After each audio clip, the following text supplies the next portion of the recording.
Bienvenidas y bienvenidos al podcast Las Claves del Derecho que grabamos aquí en el Centro Carbonell y que conducimos Roberto Niembro y un servidor. Hoy vamos a platicar con el doctor Pablo Muñoz Díaz, que es profesor de la Escuela Libre de Derecho, sobre cómo se debe de enseñar la argumentación jurídica. Pablo, bienvenido.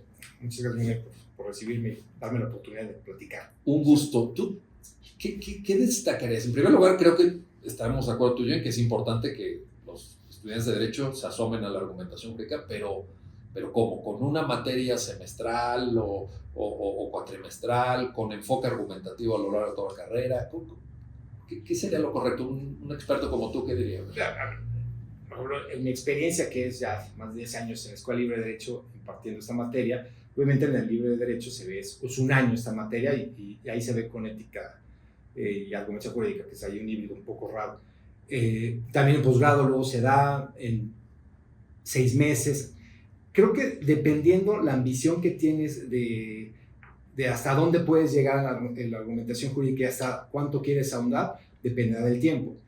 Puede ser que des una sesión de 5 horas y puedas dar los puntos claves que existen en la argumentación jurídica y con eso despiertes la inquietud de alguien para que empiece a investigar. Pero yo creo que lo primero que tenemos que ver es cuál es nuestro objetivo y qué es lo que queremos dejarle a cada persona para que pueda entender la argumentación jurídica y lo pueda llevar en su vida diaria.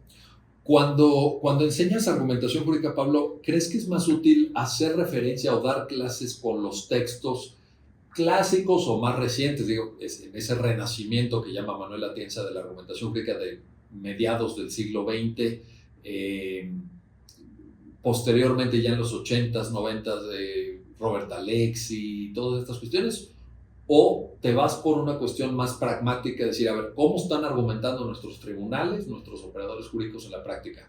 O algo intermedio. ¿Qué sugieres? Busco algo intermedio. Por ejemplo, obviamente todos somos fascinantes del trabajo que ha hecho en su momento Manuel Atienza. Por ejemplo, en mi experiencia, cuando doy clases, lo primero que pruebo es ver a propio Manuel Atienza en las razones del derecho. ¿Por qué? Porque si bien hace un buen resumen de ciertas teorías de argumentación, el problema es que las resume un poco y mata ciertos puntos centrales que pueden ser útiles dependiendo de lo que quieras enseñar argumentación jurídica. Por ejemplo, pues las teorías precursoras de argumentación jurídica que normalmente se ciñen directamente en lo que es Vivek y Perelman y Titeca, pues obviamente te ayudan un poco para prepararte a la gran teoría de Alexi. También hay que ver qué queremos enseñar de Alexi. El problema es que todo el mundo piensa en Alexi y piensa que es la teoría de la ponderación, el test de proporcionalidad. Y el discurso jurídico que enseña Alexi es completamente diferente. Para entender el discurso jurídico necesariamente tienes que ver a Perelman, inclusive a Vivek, y ya, si me apuras mucho, a Habermas. Pero es dependiendo de lo que tú quieras realmente enseñarles. Ahora, ¿esos autores están al alcance del nivel de preparación y lo que van a requerir en la práctica alumnos de la licenciatura en Derecho? Creo que es muy complejo y necesita, no quiero llamar a un traductor, pero sí necesitan alguien que los pueda guiar en los puntos esenciales. Vivek no se me antoja tan complejo. Perelman es un poco más complejo, pero tienes que decir qué es lo que quieres, ¿no? Y el tratado de la argumentación es enorme. Ese ya te da para un... Sí, te da para 6 meses. Para 6 meses. Pero creo que, por ejemplo, lo esencial que quiero enseñar de ahí es cómo se estructura un discurso jurídico y sobre todo esta cuestión del auditorio universal. También, por ejemplo, puede ser que lo que quieras es enseñarles a buscar la solución posible para que cualquier persona racional o como sujeto racional la puedas entender, entonces tendrías que enseñarles un poco de arnio, ¿no? A ellos saben. Digo, va mucho hacia el objetivo. El problema es cuánto tiempo tienes para poder explicar y poder ahondar. Si es 6 meses, yo no recomendaría que ahondaras mucho en este tipo de teorías porque pues, al final del día pues, esto lleva un poco más de proceso y necesitas mucho más tiempo para poderlas explicar y desarrollar. Si tienes más tiempo, pues puedes ahondar mucho con este tipo de teorías, ¿no? Ahora, por ejemplo, para ahondar una buena argumentación, pues también tienes que tener un poco de lógica, ¿no? Sí. Y eso también me he topado. Y la construcción silogística. Sí, y el grave problema que he advertido en los últimos años es que pues, en las prepas o bachilleres ya no le están enseñando lógica. Entonces, el problema es que pues, tienes que partir de un pensamiento un poco lógico para que puedan ellos entender cómo esta lógica deductiva, una lógica formal, se construye en este caso el silogismo jurídico y ahí partes de pues, lo que puede ser un caso fácil y un caso difícil. Oye, y Una de las críticas que he escuchado a la forma en la que se enseña la argumentación jurídica es que se toma como punto de referencia, por ejemplo, los autores, el propio Alexis, Manuel Tensa, a un modelo de operador jurídico que es el juez, y que se olvidan del resto de actores relevantes del, digamos, del panorama jurídico. Te pongo el caso más obvio. Postulantes que dicen, yo no tengo un solo libro de argumentación jurídica que me diga cómo puedo yo argumentativamente hacer bien mi trabajo.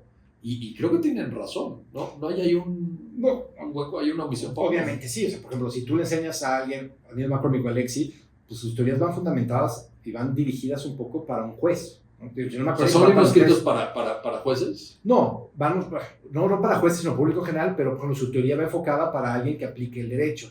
Tendría que matizarse un poco más si lo que tú le quieres enseñar es a una persona, por ejemplo, alguien que esté en penal y vaya a presentar un caso, pues la argumentación tiene que ir más allá, va a enfocarse un poco más a la retórica y a ir a ciertos principios que te pueden ayudar. Por ejemplo, ahí, cuando he tenido oportunidad de enseñar en estas cuestiones de materia penal, en el penal acusatorio, ahí yo he tratado de andar en la teoría, por ejemplo, de discurso jurídico, enseñarles reglas fundamentales, no te contradigas, lo que dices, pues, además de sincero, que sea con convicción, principio de universalidad, etcétera, etcétera, de cómo vas planteando tus argumentos, ¿no? O sea, a menos que alguien te pida más argumentos, pues los tienes que dar, ¿no? Ese tipo de reglas que se en el discurso jurídico sirven para ese tipo de abogado postulante, no así para un juez. Para un juez sí es muy importante, por ejemplo, enseñarles, y ayuda mucho la teoría de Neil McCormick, la cual es un caso fácil, los primeros niveles, el principio de universidad, principio de coherencia, principio de consistencia, pues porque al final va a emitir una resolución. No así se lo puede enseñar a un litigante o un practicante, pues porque el practicante dice, bueno, a mí al final del día, pues yo lo que quiero es proponer y que el juez sea el que me diga que no. Bueno, y que también defienden intereses de parte. Sí, o sea, ahí es donde, por ejemplo, la teoría de la argumentación jurídica de Alexi o los planteamientos más deliberativos de Habermas me parecen, lo digo con todo respeto, pero me parecen bastante ingenuos, porque al final el postulante dice, a ver, pues yo estoy representando a estos intereses de la parte que me contrata o a quien estoy sirviendo si es una defensa pública en materia penal, por ejemplo. Sí. Y yo creo que estos autores... Ahí te ayuda alguien más pragmático, por ejemplo, en su momento Toulmin, te puede ayudar un poco, o buscar algo más plausible. Por ejemplo, ahí es cuando me gusta más la solución de Arnio, ¿no? O sea, al final tú lo que vas a buscar es una solución plausible. Entonces, la solución que tú quieras proponer a la autoridad tiene que ser plausible racionalmente. Evidentemente tiene que ser coherente, ajustada al sistema y a los principios, tiene que ser consistente. Obviamente tú no puedes plantear algo que esté fuera del sistema normativo, pero tienes que enseñarle esas herramientas. En suma, ¿qué tendríamos que hacer? Pues dependiendo a la persona que le vamos a enseñar, si tú le vas a dar a uno donde las personas, un curso donde todas tus personas, las personas o el público que está participando es litigante, o practicante del derecho, pues tienes que cambiar la forma de enseñarles y tendrías que ahorrarte ciertas teorías y entrarle directamente a un punto fijo de discurso jurídico, cómo debe ser plausible, cómo no te debes de contradecir, etcétera, etcétera, ¿no? También cambia si es un sistema oral o va a ser una cuestión escrita, ¿no? Pero pues al final del día ciertas reglas de congruencia te podrían ayudar al objetivo que quieras hacer dependiendo del curso. En Estados Unidos no se enseña la materia de argumentación jurídica. En los colleges llevan critical thinking, algo más legal reasoning también. Legal reasoning, pero no le ponen mucho énfasis como en el mundo ya más europeo continental y latinoamericano. Y en cambio, lo que sí hacen es enseñar muchos casos a partir de los cuales extraen principios generales. ¿No es mejor para enseñar la argumentación jurídica hacerlo a partir de casos? Sí, evidentemente ayuda mucho cuando es, por ejemplo, para estudiantes del derecho, ir enseñándoles a partir de casos y lo matizando. El problema es a qué nivel lo vas a dar, por ejemplo. Algo personal, experiencia personal. En la libre de derecho, esta materia se da en segundo año. Estamos hablando que sean gente de tercero y cuarto semestre en otra universidad. No tienen los conocimientos de derechos fundamentales. Entonces, si tú les pones una sentencia a leer ciertos tipos de sentencias, ciertos principios, pues no tienen los conocimientos básicos y eso te puede entorpecer un poco lo que quieras hacer. Tienes que ser un poco más didáctico. Si es algo mucho más especializante, pues ya te cambia todo. Puedes partir a partir de una sentencia, enseñarles cómo se debe de argumentar, cuáles son los principios que extraes aquí y cómo esos principios los puedes replantear, ¿no? Cosas tan sencillas como cómo citar un precedente, ¿no? Porque a veces no citar el precedente, yo luego lo doy mucha risa, pero la gente piensa, principio por persona, entonces como si el principio por persona fuera, te iba a abrazar y con eso te va a ayudar todos los argumentos que no dijiste. Si citas un precedente, decir cómo aplica, por qué aplica, ¿no? Inclusive la regla de Alexis del uso de precedentes. Si tienes un precedente que es a tu favor, argumenta por qué es a tu favor.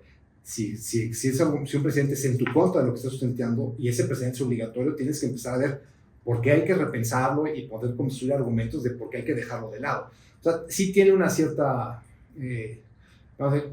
forma de poder enseñarlo, pues atendiendo directamente al sujeto que le quieres enseñar y a la madurez también que tengan intelectualmente, porque no puedes ahondar mucho. Y pongo un ejemplo de Alex y luego cómo se enseña, ¿no? Y me refiero a la ponderación, ¿no? Buscan el test de proporcionalidad, lo enseñan, pero el problema es que lo enseñan sin explicar las bases de los principios y todo lo que conlleva cómo fue el desarrollo. Entonces, por eso de repente tienes litigantes, inclusive jueces, que a todo te aplican el test de proporcionalidad. Dices, oye, es que aquí no debe de aplicar, aquí puede aplicar otra forma, ¿no? O inclusive ves sentencias que pueden tener la fórmula de peso, pues corre, ¿no? O sea, si el objetivo que tú tienes como juez y en argumentación jurídica es hacer una sentencia inteligible, es decir, que cualquier persona la pueda entender, la estructura, la forma de la aplicación del derecho y que sea para que cualquier sujeto racional la pueda entender, y si está tan complicada, pues entonces ya al final del día rompiste una cuestión que buscamos como objetivo en la argumentación. Yo creo que la fórmula de peso es extraordinariamente complicada. Entiendo la necesidad de Alexis, que en su momento tuvo que hacer frente a muchas críticas sobre el carácter extraordinariamente subjetivo de la asignación de pesos específicos a derechos que pudieran estar en conflicto, pero en la práctica, como operador jurídico, ponerte a hacer operaciones aritméticas y asignando magnitudes de peso bajo la fórmula, honestamente lo veo. No, y además es algo sencillo. El propio Alexis te lo dice cuando hace este ejemplo de qué ve más, el ojo o el microscopio. Pues obviamente el ojo pues tiene una cierta visión, el microscopio va diseccionando cada etapa. La fórmula de peso y estas cuestiones que él hace sobre la ley de colisión, etc., son disecciones sobre los argumentos, cuando realmente un litigante tiene que hacer una cuestión más superficial, tiene que explicar por qué un derecho tiene que ceder ante otro y darse las razones que sean claras, tangibles y que puedan ser entendidas por cualquier persona. O incluso el juez, Pablo. No, obviamente los jueces. Tú recordarás cómo en las sentencias en 1996 de la Suprema Corte de Justicia eran 400, 600 hojas de algo que eran completamente inteligibles y daban miedo, ¿no? Sí, completamente. Oye, la última pregunta que te quiero formular. Manuel Atienza, en algunos de sus textos, creo que incluso en las razones del derecho, dice, a ver, más que llevar un curso o una materia, sea de un semestre, de cuatrimestre, de un año, como en la Escuela Libre de Derecho, lo que hay que hacer es adoptar un enfoque metodológico basado en la argumentación para cada rama del derecho. Es decir, que el derecho civil se enseñe con enfoque argumentativo, que el derecho penal haga lo propio, porque al final del día lo que requieres en la práctica es, o a lo largo de una carrera profesional, es tener herramientas metodológicas que te permitan argumentar cualquier tipo de contenido normativo. Al revés de lo que enseñamos en México, que en las materias sustantivas enseñamos precisamente contenidos normativos. Cuando de repente viene un nuevo código o viene una reforma, pues todo lo que estudiaste durante quién sé cuántas horas queda un poquito, digamos, borrado, ¿no? No, estoy exagerando, pero ¿qué piensas de esto? Es que dice un punto clave. O sea, el problema es que se nos olvida que uno de los objetivos también de esta propia argumentación jurídica es enseñarnos a pensar y a resolver los problemas. Y el problema es que lo vamos problematizando más. El mismo Atienza te dice, ¿no? Un buen teórico del derecho es el que hace fácil lo difícil y no difícil lo fácil. Y aquí estamos acostumbrados a hacer completamente difícil lo que debería ser fácil. Y dijiste un punto neurálgico. La argumentación jurídica en la mayoría de las escuelas, como le enseñan, pues obviamente pues, estamos parte de filosofía del derecho, pero nos ven como entes apartes, como filósofos. Luego no nos entienden. ¿Por qué? Pues porque al final del día lo ven poco aplicable en materias como civil, mercantil, penal, ya avanzado un poco más, pero pues nos ven como completamente ajenos. Y realmente lo que tratamos nosotros enseñar es pues, una forma de poder resolver los problemas, de poder justificar tus decisiones de una manera clara o justificar tus pretensiones de una manera clara didáctica para que cualquier persona lo pueda entender. Obviamente buscando una pretensión, ya sea como un valor completamente como de justicia y buscando una solución lo más correcta posible. Pero eso es lo que pretendemos enseñar.